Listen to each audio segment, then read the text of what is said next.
It's SEC season for Mississippi State. Coach Joe Moorhead used the phrase today, awesome to be 3-0, and it is awesome to be 3-0 with dominating wins. Bulldogs averaging 50 points per game, blowing everybody inside out so far. But Steve, the number 14 Bulldogs take on an entirely different class of Wildcats and a different challenge this week with a 7 o'clock Eastern time game at Kentucky.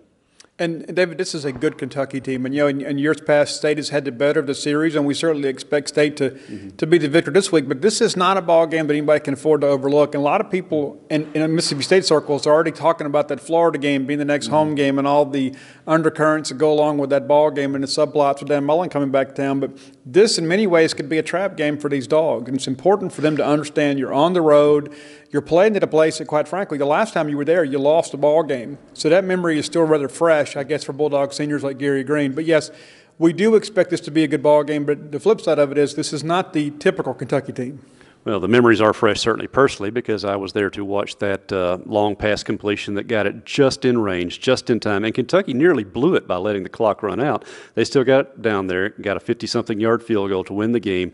Dan Mullen's only lost to Kentucky at Mississippi State. I think he's had another one since then. But the point being, it ended a series that State had dominated thoroughly. Now, State just thrashed the Wildcats last season, but that was with a young Kentucky team that now they've got their firepower back. They got Benny Snell, as good a running back as you're going to find in the SEC. They have a transfer quarterback who has filled in some of their offensive voids.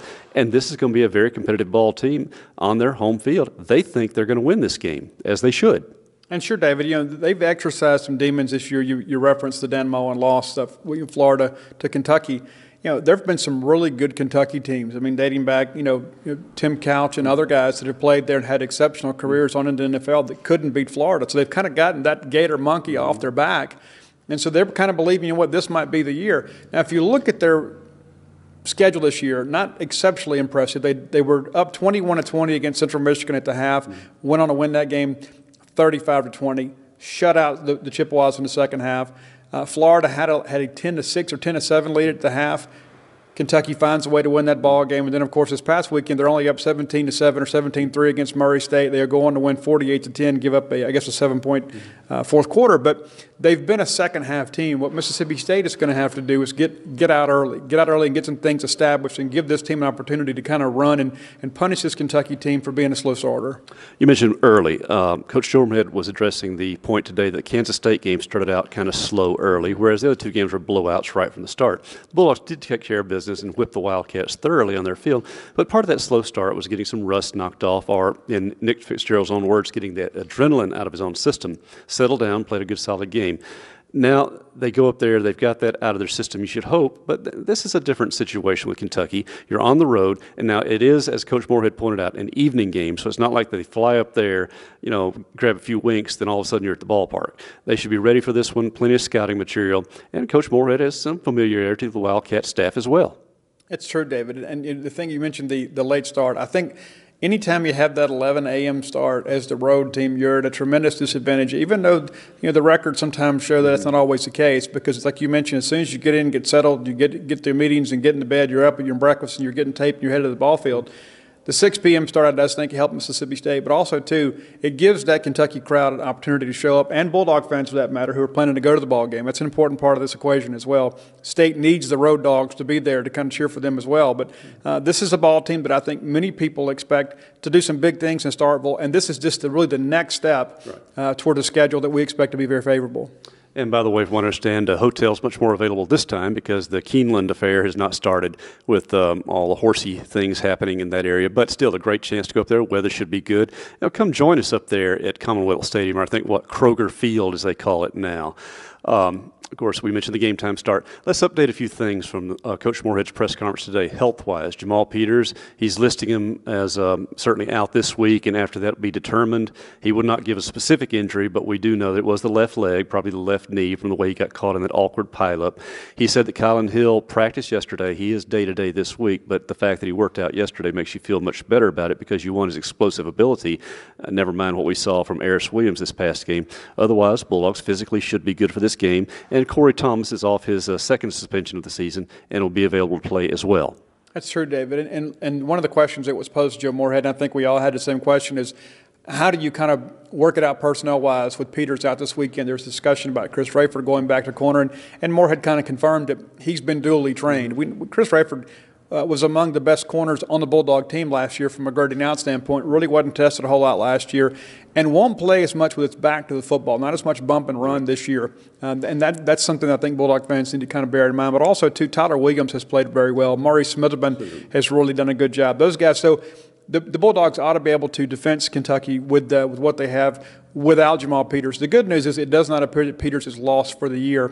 Coach has been very forthright with that sort of stuff. Did mention that he is out in day-to-day. Kylan Hill also listed as day-to-day, as you mentioned. But as you mentioned, David, it's one of those things that if he was injured in any way whatsoever, it would limit his availability this weekend. He would not have practiced yesterday. So Bulldog fans can breathe a sigh of relief to understand the full complement of the Bulldog rushing attack will be available on Saturday. And briefly on Peters, if worse comes to worse, he does have the red shirt option. That's absolutely correct, David. And that's really the silver lining in this whole thing. And it's one of those things you don't really think about. Moorhead mentioned earlier in the year that you want to take a look at even some veteran guys that may not play in 4 games that have a red shirt available.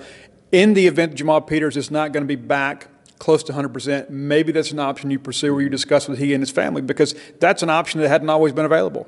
At the same time, Peters wants to get back into play because everybody involved with the program feels this is taking shape as a very special season. Of course, the Bulldogs are up to 14, originally ranked 18th at the time, now 4 notches with their last 2 victories.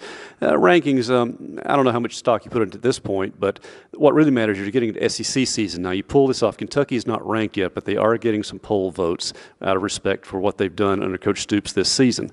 So the Bulldogs really now, you mentioned the fans are already looking ahead to Florida. By the way, 5 o'clock kickoff on Scott Field for the Florida game. Kentucky, you call it a trap game. I don't think that's going to be a problem for the staff. We'll talk more about this Thursday in our advanced video for the game. But the fact that I think this staff is already doing a very good job keeping their guys focused, because they could have obviously been focused on Kansas State instead of their opener with Austin. So they've managed to keep those things in control. I expect this to be a good, typical, controlled week. And really, I'm interested to see how Joe Moorhead handles getting ready for the first SEC road trip. Me too, David. You make a good point, too. There's a difference between playing with passion and playing with emotion. There is a big difference. And I think this team has done a good job managing the emotional aspect of it. And as we begin to look ahead, and we can look ahead, Dave, because we're not going to coach or play in the ball game. We can look ahead to that next home game and understand it will be an emotional night for our fans. The hope is that this team will be able to manage their emotions and just simply play with passion and go about their business with really a workaday fashion. This Kentucky team, I think, will have their full attention. This is not a trap game in a general sense. This is a team that's kind of laying in the weeds. They're a good team. Mm-hmm. They're not a great team, but they're a good team. I don't know how good a matchup they are for Mississippi State. I think with State's ability to stop the run and pressure the quarterback, that the Kentucky points are going to be rather limited without Mississippi State's help. But we'll get into that more on Thursday. And we'll talk about State's trump card this season so far, the explosive plays, lack of turnovers, all the things that Coach Moorhead thinks they're doing very well. One other note from today, Elkin Jenkins was named SEC Offensive Lineman of the Week. A little disappointed that Nick Fitzgerald was not named Offensive Player of the Week after Hill earned the honor last week. I suspect that had something to do with the office in Birmingham deciding to share the wealth. But hey, the guy they chose, yes, he won a big game, but his numbers were nowhere near what Nick Fitzgerald did. But that's the point, that Nick came out his second game and really performed well. Harris Williams performed well. The defense did their job against a very interesting offense that Lafayette had. And just you see a lot of things taking shape, but Moorhead points out, he keeps using the same phrase, and we'll use it. He's happy, pleased, he's not satisfied. That's absolutely correct, David. And back to the SEC Player of the Week thing, I mean, I wouldn't trade Nick Fitzgerald for Burrow 10 times over. I mean, I think Nick Fitzgerald fits what we want to do. And what's interesting to note, too, about Bulldog quarterbacks, in 3 games, the Bulldog quarterback has rushed for over 100 yards. It's supposed to be a pass-happy scheme, which it is. The forward pass certainly, but much bigger part of the game plan. But we're still true to who we are personnel-wise. So as the week goes on, we'll have our regular Tuesday talk with Coach Luke Getsy about the Bulldog offense. On Wednesday, talking to Bob Shoup about the defense and their plans for Kentucky. Player features coming up. Robbie and Paul and Steve are working on it. I know I'll have a piece on Cameron Dantzler later today, and Keith Mixon tomorrow after his big game, showing he's fully healthy as well. So more content to come this week. So for our whole staff at Gene's Page 24/7, for Steve Robertson and Mike Nemeth here at the Seal Complex, this is David Murray.